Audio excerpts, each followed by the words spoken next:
स्वागत है आप लोगों का आपके अपनी educational channel home science with Puja में, जिसमें हम बात कर रहे हैं प्रसार शिक्षा की। यानी हमारा जो है अब तो बिल्कुल कंप्लीट होने वाला प्रसार शिक्षा। कम्युनिकेशन स्किल जो है वो लास्ट टॉपिक है इसके अंदर, और अब जो है ये फिनिश हो जाएगा। उसके बाद में हम न्यूट्रिशन साइंस को पढ़ेंगे दोबारा से, क्योंकि इसमें कुछ चीज़ें जो हैं रह गई थी पहले और उनके बारे में हमें डिस्कस करना है। तो पहले जो है हम न्यूट्रिशन साइंस पढ़ेंगे। हमने सीडी कवर कर लिया था। अगर आप ने वो क्लासें नहीं देखी हैं, चाइल्ड डेवलपमेंट जिसे अब ह्यूमन डेवलपमेंट भी कहा जाता है, तो उसे आप जाकर ज़रूर देख लें। पूरी की पूरी प्लेलिस्ट बनी हुई है अलग से, और वो आप पूरा सीक्वेंस वाइज जो है क्लासें दी हुई हैं, तो उन्हें आप देख लें। और साथ ही ये कम्युनिकेशन वाला जो टॉपिक है उसको ख़त्म करने के बाद में हमारा प्रसार शिक्षा जो है वो आज मतलब अब कंप्लीट हो जाएगा। थोड़ा ही बचा है। पिछली बार हमने कम्युनिकेशन पढ़ा था, उसमें भी हमने क्या क्या चीज़ें, पिछली बार हमने मौखिक कम्युनिकेशन के बारे में जाना था कि क्या होता है। आज जो है गैर मौखिक के बारे में,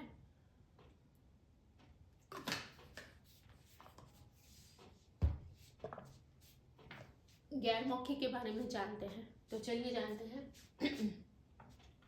गैर मौखिक नाम से या शब्द से ही हम समझ सकते हैं कि गैर का मतलब बिना मौखिक, बिना बोले हम कुछ अपनी बात समझा रहे हैं, उसे बोलेंगे गैर मौखिक संचार यानी कम्युनिकेशन। काइनेसिस, इसमें क्या आता है?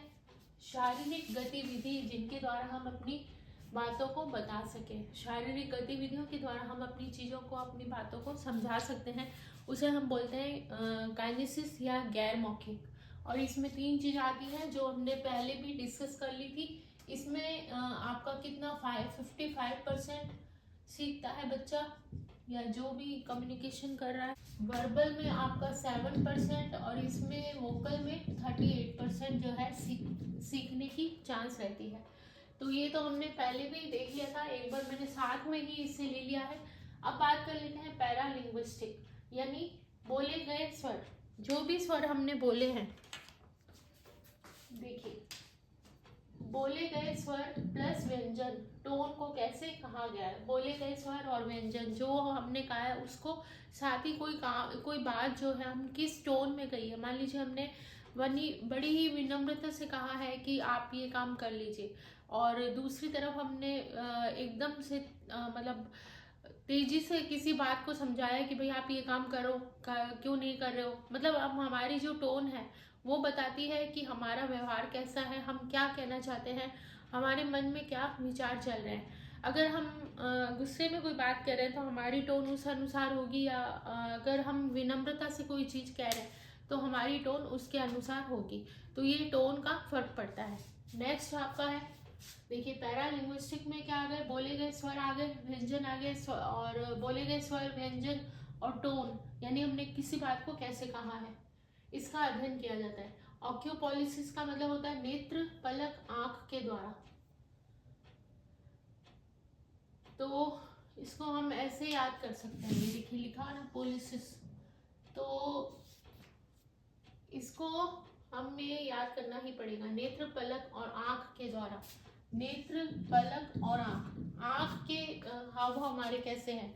अगर हम किसी चीज को बार बार मना कर रहे हैं तो हम उसको घूर रहे हैं और बता रहे हैं कि भाई ऐसे नहीं करना है, या हमने अपनी आंखें झपकाई यानी हाँ हमने स्वीकृति दी है किसी काम के लिए कि हाँ ये काम आप कर सकते हो।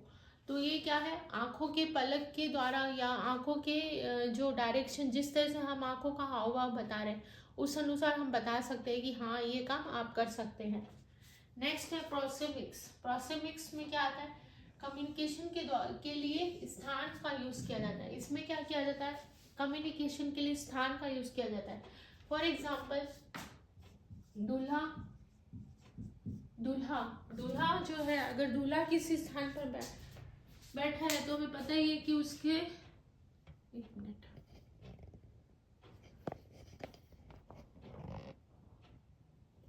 दुल्हन होगी ही, दुल्हन होगी ही, ठीक है। नेक्स्ट, स्थान का प्रयोग कर रहे हैं हम, ठीक है।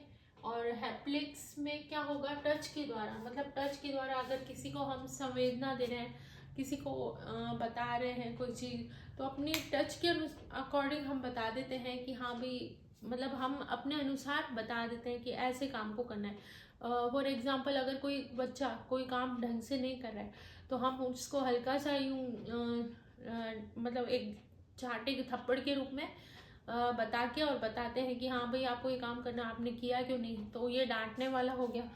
एक हमने क्या किया कि कोई बच्चा अगर दुखी है, परेशान है, या कोई भी व्यक्ति परेशान है, दुखी है, तो हमने उसके कंधों को सहलाया, तो ये क्या हुआ, उसको संवेदना दे रहे हैं, हम उससे संतावना दे रहे हैं कि हाँ उसको ये परेशानी जो है वो इससे दूर हो जाए। तो ये है। अब आता है ऑब्जेक्टिव्स। इसमें क्या है, कम्युनिकेशन के लिए ऑब्जेक्ट का यूज़ किया जाता है। ऑब्जेक्ट का यूज़ किया जाता है, जैसे कि फॉर एग्जांपल अगर मुझे पानी पीना है तो मैं जैसे कि किसी बच्चे को कहूँ कि भाई आप गिलास या कुछ कप वगैरह ऐसे बॉटल दे दूँ कि भाई ये बॉटल भर के, उसको बॉटल दे दूँ और कहूँ नहीं कि आप ना पानी भर के लाओ, तो उसको पता है कि करना क्या है। तो ये हम इस तरह से समझा सकते हैं। दूसरा एग्जाम्पल ये है कि मान लीजिए हम किसी शादी में गए हैं और बहुत ज़्यादा भीड़ है, और हमें कोई अपना कोई परिचित मिल गया और हमने उसे कहा प्लेट या जो भी है दे के, और कहा कि आप ये दे दी, उससे प्लेट दे दी, कहा कुछ भी नहीं, तो समझ जाएगा कि हाँ ये प्लेट लगा के लेके आनी है। तो ये क्या ऑब्जेक्ट का यूज़ कर रहे हैं हम अपने बात को समझाने के लिए। नेक्स्ट है क्रोनोमिक्स। क्रोनोमिक्स में क्या टाइम का यूज़ किया जाता है, इसमें टाइम का यूज़ किया जाता है। और जेस्टिक्स में क्या किया जाता है, हाव भाव। हाव भाव हमारे कैसे हैं, हम अगर हम हमारे हाव भाव मतलब वही कि हम अपने हाथों को किस तरह से हाव भाव दे रहे हैं, आंखों का क्या हमारा रिएक्शन है, ये सब चीज़ें जो है हमारे कम्युनिकेशन को बता देती हैं। तो ये हमने क्या देखा है आज, गैर संचार वाली जो चीज़ें हैं उसमें हमने इसमें पहले में हमने क्या देखा था, काइनेसिस, जिसमें कि पहला था वर्बल, इसमें 7% तक सीखने की उम्मीद रहती है। वोकल में 38% तक सीखने की रहती है, और विजुअल में 55 तक सीखने की उम्मीद रहती है।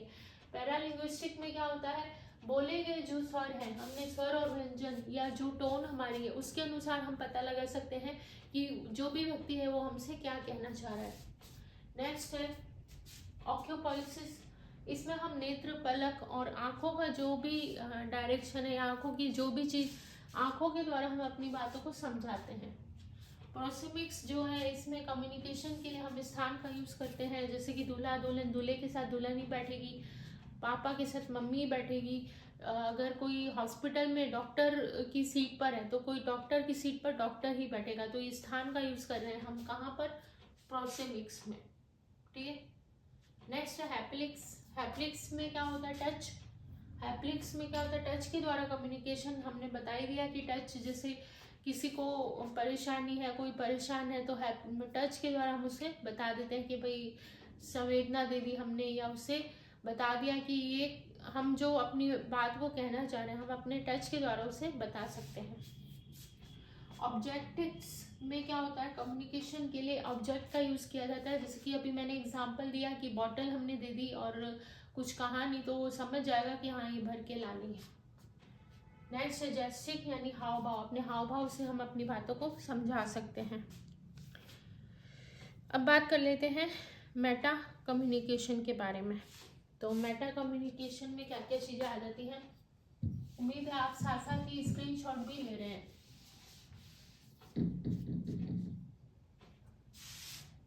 मेटा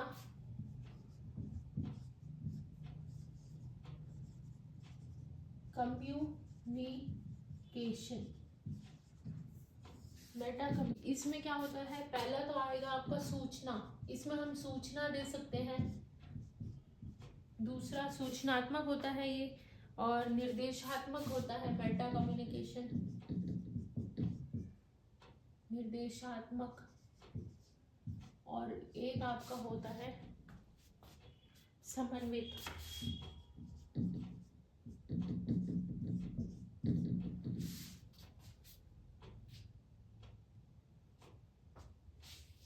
यानी समन्वित का मतलब समायोजन, कोऑर्डिनेशन के साथ निर्देश देकर हम अपना काम करवा सकते हैं। और सूचना में सूचना इंस्ट्रक्शन हमने दे दी है और उस अनुसार कोई व्यक्ति कार्य कर रहा है। तो ये आ गया इसके अंदर। और अब है कुछ समस्याएं जो कि कम्युनिकेशन के अंदर देखी जाती हैं। जैसे कि पहली समस्या है शोर। कम्युनिकेशन को क्या क्या चीजें प्रभावित करती है या किन चीजों के कारण कम्युनिकेशन प्रभावित होता है। कम्युनिकेशन की समस्या या बाधाएं क्या क्या है, या हम उसे ये भी बोल सकते हैं कि कम्युनिकेशन का मतलब क्या परेशानियां हैं, क्या कम्युनिकेशन में किस तरह से परेशानियां हो सकती हैं, ये चीज हम देख लेते हैं। तो पहला आपका है शोर। शोर, अगर हम अपनी कोई बात कह रहे हैं और बाहर आसपास जो है शोर मच रहा है, फॉर एग्जांपल क्लास में ही हम अपनी बात बच्चों को समझाना चाह रहे हैं लेकिन बच्चे चुप नहीं है, बोले जा रहे हैं, शोर किए जा रहे हैं, तो जो बात शिक्षक कहना चाह रहा है बच्चों को वो उन तक पहुंचेगी नहीं। और अगर कोई चीज़ हमारे सेंडर द्वारा रिसीवर के पास पहुंच ही नहीं रही है तो वो कम्युनिकेशन नहीं कहला सकता। तो इसीलिए शोर जो है एक बाधा है जो कि कम्युनिकेशन को प्रभावित करता है। नेक्स्ट आपका है मनोवैज्ञानिक समस्याएं। मनोवैज्ञानिक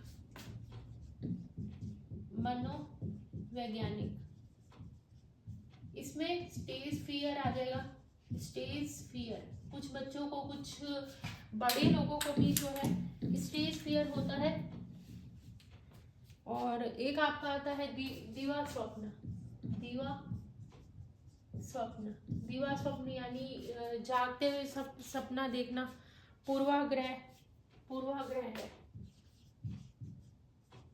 पूर्वाग्रह का मतलब होता है पहले से किसी चीज का अनुमान लगा लेना। मान लीजिए हमें स्टेज पर कोई अपनी स्पीच बोलनी है लेकिन हमने पहले से ही सोच लिया है कि हमारा ये स्पीच अच्छा नहीं जाएगा या हम अच्छे से बोल नहीं पाएंगे, तो ये क्या कहलाता है, पूर्वाग्रह कहलाता है कि हमने पहले से ही अपने मन में धारणा बना ली है कि ये काम अच्छे से नहीं हो पाएगा।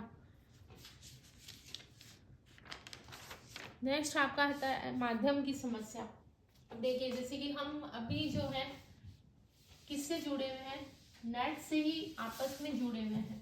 अगर आपके फोन में नेट ना आए तो क्या आप मुझसे जुड़ पाएंगे? बिल्कुल भी नहीं। तो यहाँ पे क्या आएगा, आपका आ जाएगा एक माध्यम यानी चैनल। माध्यम की समस्या यानी चैनल जिस माध्यम से हम आपस में जुड़ रहे हैं, सेंडर और रिसीवर आपस में जुड़ रहे हैं, अगर वो माध्यम ही बाधित है तो फिर क्या होगा, समस्या पैदा होगी और कम्युनिकेशन होगा ही नहीं, यानी सेंडर रिसीवर को अपनी बात कह नहीं पाएगा। तो इसमें क्या आ जाएगा,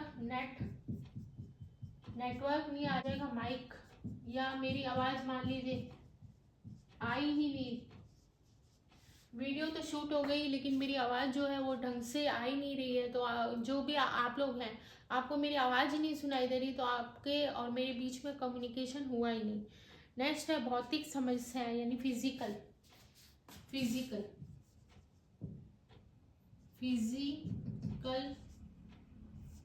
समस्या। फिजिकल समस्या क्या क्या आ जाएंगी इसमें, पहला तो आएगा आपका प्राप्तकर्ता। इसमें क्या रहता है, अनिश्चितता रहती है। फिजिकल वाले जो है, एक तो प्राप्तकर्ता है यानी जो सेंडर रिसीवर जो है उसे, मान लीजिए हमने कोई इतना आपने ले लिया होगा स्क्रीनशॉट। 1 मिनट मैं सोच रही हूँ आज ये क्लास फिनिश, मतलब ये टॉपिक खत्म हो जाए तो कल से हम जो है न्यूट्रिशन साइंस ही पढ़ें। तो ये जो है फिजिकल में क्या आएगा, पहले तो प्राप्तकर्ता। मान लीजिए हमने प्राप्तकर्ता ये रिसीवर को अपनी कोई बात कही है और वो उसके पास तक अच्छे से नहीं पहुंच पाई। कई सारे रीजन हो सकते हैं। जो सेंडर है उसे उस विषय का ज्ञान नहीं है, दूसरा उसमें ये कौशल नहीं है कि वो अपनी बात को समझा सके, या अगर वो रिसीवर को भेज रहा है कोई अपनी बात और उसको ये पता ही नहीं कि वो उससे समझ पाएगा कि नहीं, तो ये सारी समस्या रहती है इसके अंदर। अभी मैंने बोला है, इसको बोले हुए को आप लिख लीजिए। जैसे कि विषय का ज्ञान ना होना, विषय ज्ञान नहीं है, कम्युनिकेशन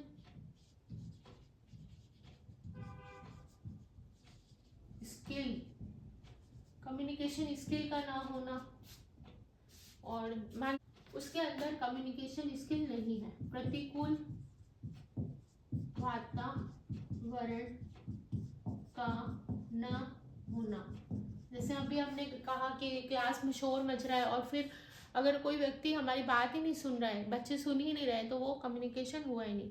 नेक्स्ट है संदेश। संदेश का भी रहता है। संदेश की हमने विशेषताएं पढ़ी थी। स्पीड पढ़ी थी, SPEED, स्पीड पढ़ी थी, तो वो हमें याद रखनी है और उसको याद रख के हम इजीली इसकी जो परेशानियां हैं वो भी बता देंगे। तो मान लीजिए संदेश जो है हमने भेजा है लेकिन वो अस्पष्ट है, यानी समझ में ही नहीं आ रहा, काफी लंबा है, अस्पष्ट भी है, लंबा भी है और उसमें कई सारे अर्थ निकलते हैं, अनेकार्थ है, अनेकार्थक।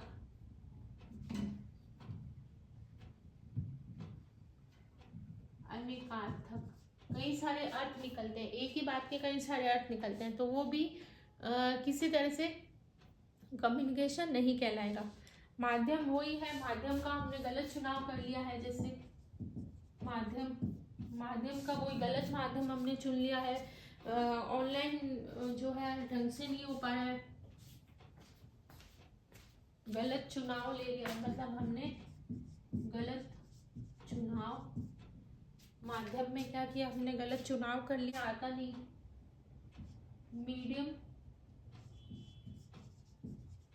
का यूज नहीं,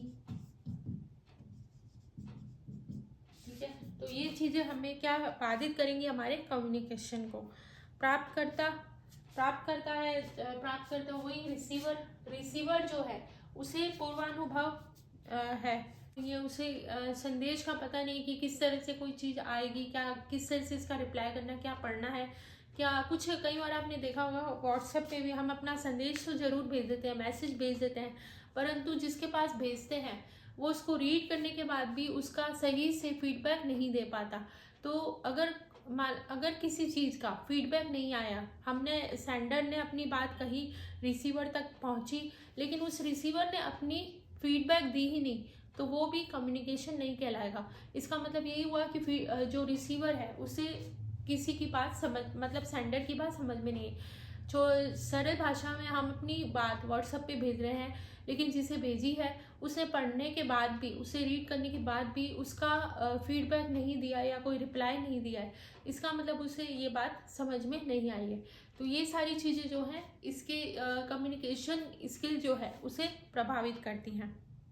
तो ये सारी चीज़ें थी और आज जो है कम्युनिकेशन स्किल कंप्लीट हो चुका है।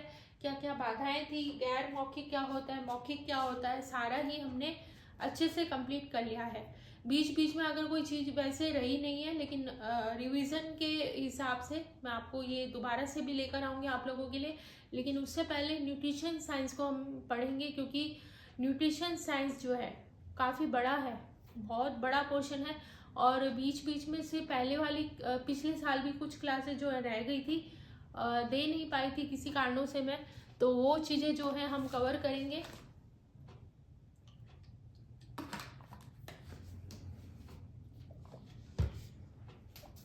साथ ही अगर आप लोग पहले से भी जुड़े हुए हैं चैनल के साथ और फिर आपने न्यूट्रिशन साइंस की क्लासेस देखी भी हैं, तो आपका रिवीजन हो जाएगा और जो जो नए टॉपिक हमने नहीं पढ़े थे वो भी हम साथ में कवर कर लेंगे। तो अगर आज की क्लास को फिनिश करते हैं, अगर नहीं, मैं कहने वाली थी अगर आप इस चैनल से जुड़े हुए हैं, आपको फ़ायदा हो रहा है, तो चैनल को सब्सक्राइब करके ऑल का बटन दबा दें, ताकि जितनी भी क्लासें हैं आपको फटाफट मिल जाए। तो इसी अच्छी उम्मीद के आपसे उम्मीद कर रही हूँ कि आप लोग सब्सक्राइब करके इसको ऑल का बटन आप लोग सब्सक्राइब करके ऑल का बटन ज़रूर दबाएंगे, साथ ही शेयर भी करेंगे इन क्लासों को, ताकि जितने भी नीडी स्टूडेंट हैं उनको फ़ायदा हो। तो इसी अच्छी उम्मीद के साथ आज की क्लास को यहीं पर ख़त्म करते हैं और मिलते हैं अब नेक्स्ट क्लास में। Thank you so much.